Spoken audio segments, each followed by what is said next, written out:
নমস্কাৰ সকলোকে। আজি এখন কিতাপ আহিছে মোৰ তাত আৰু এইখন কিতাপ হৈছে মহাপুৰুষ শ্ৰীমন্ত শংকৰদেৱৰ ডক্টৰ নবীন চন্দ্ৰ শৰ্মা ছাৰৰ কিতাপ। আৰু এই কিতাপখন ছাৰ এজনে অৰ্ডাৰ দিছিলে, পাব্লিকেশ্যন বনলতা, আৰু 330 টকা কিতাপখনৰ মূল্য। আৰু ইয়াত আপোনালোকে পঢ়ি চাব পাৰে লিখকজনৰ বিষয়ে।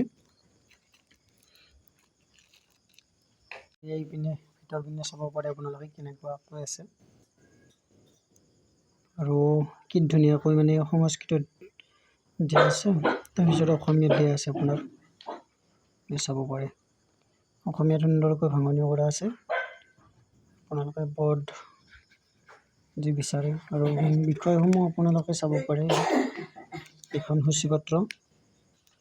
সূচীপত্ৰখন চাব পাৰে। ভক্তি ধৰ্মৰ বিকাশৰ কাৰণসমূহ আছে এনেকুৱাকৈ চাওক।